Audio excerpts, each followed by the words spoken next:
रिया साइली को फ़ोन करती है और कहती है कि मुझे आपसे मिलना है। साइली भी ठीक है कहती है, उससे मिलने के लिए चली जाती है। वो दोनों एक रेस्टोरेंट में मिलते हैं। साइली गुस्से में ही रहती है। वो उसे कहती है बोलो तुम्हें क्या बोलना है। तो रिया उससे कहती है कि आप इतना गुस्सा क्यों हो। तो साइली उसे कहती है कि तुमने जो किया है उसके बाद तुम्हें क्या लगता है कि मुझे इस तरह से बर्ताव नहीं करना चाहिए। रिया कहती है आप बैठिए ना, मुझे आपसे बहुत ज़रूरी बात करनी है। साइली उसे कहती है तुम अपने पति से क्यों नहीं बात करती, आकाश से बात करो और ये प्रॉब्लम सुलझा लो। तो वो कहती है उससे तो नहीं बात कर सकती क्योंकि वो ही एक प्रॉब्लम है। साइली ये सोच के बहुत ही हैरान हो जाती है। वो कहती है बोलो क्या बोलना है। तभी रिया उसे कहती है कि मेरी और आकाश की लड़ाई हो रही है। अब वो वैसा नहीं रहा जैसा वो पहले था। पहले बहुत ही मुझे अटेंशन देता था, मुझसे प्यार करता था, मेरी हर बात मानता था, लेकिन अब वो ऐसा कुछ नहीं करता, सिर्फ परिवार के बारे में बात करता है, परिवार के साथ रहना है।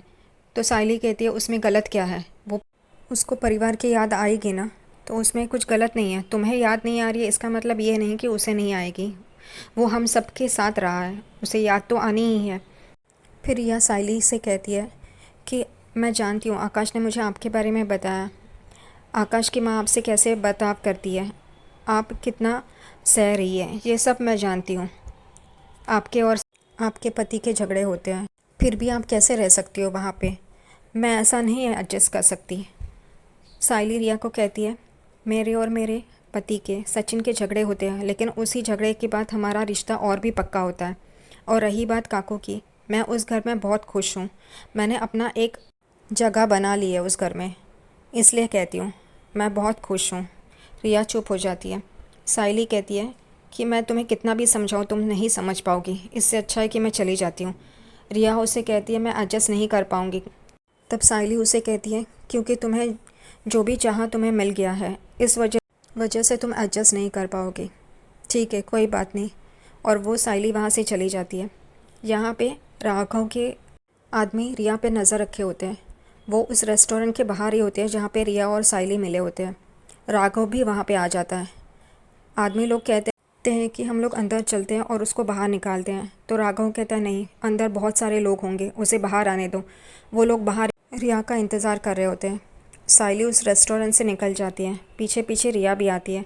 और रिया चल रही होती है, उतने में राघव उसके सामने आ जाता है। वो डर जाती है। वो राघव को बोलती है तुम यहाँ पे क्या कर रहे हो। राघव बॉटल तोड़ता है और उसकी तरफ चला जाता है और वो भागने लगती है। तभी उसके आदमी राघव के रिया को पकड़ लेते हैं और राघव उसे कहता है तुम्हें अपनी खूबसूरती पे बहुत नाज है ना, इसी का इस्तेमाल करके तुमने हमें फंसाया था ना, अब देखो हम तुम्हारा क्या हाल करते हैं। और वो उसे मारने के लिए जा ही रहा होता है। उतने में सारे लोग भी ये सारी चीज़ें देख रहे होते हैं और मोबाइल पे सब कैप्चर कर रहे होते हैं।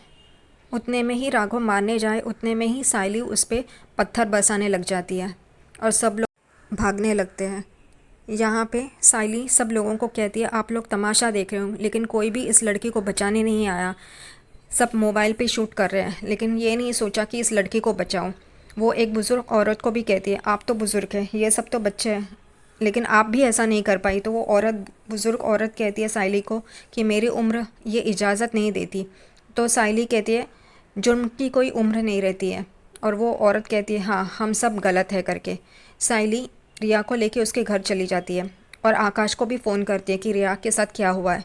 रिया रो रही रहती है। साइली उसे समझाती है कि इसी वजह से जॉइंट फैमिली में रहना चाहिए, फैमिली बहुत इंपॉर्टेंट है।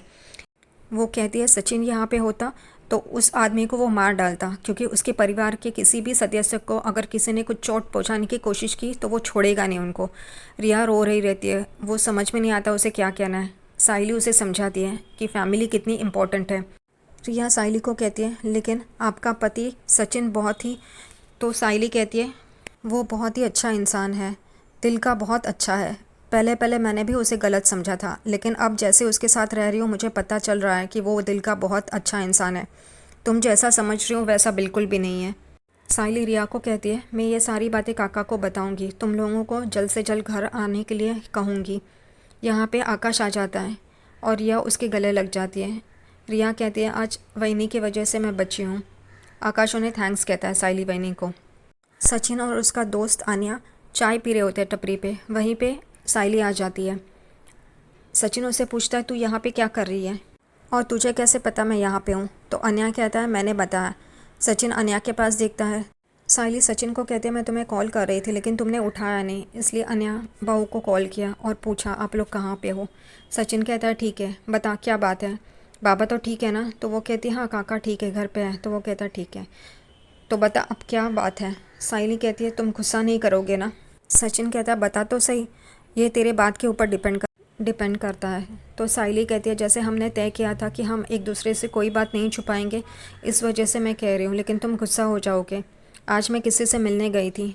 तो सचिन सायली को कहता है तू अपने क्लाइंट को मिलने गई तो उसमें बताने की क्या बात है, तू जानेगा ना? तो वो कहती है नहीं, मैं रिया से मिलने गई थी। वो कहता है क्या? तो बोलती हाँ, आकाश की बाइक को रिया।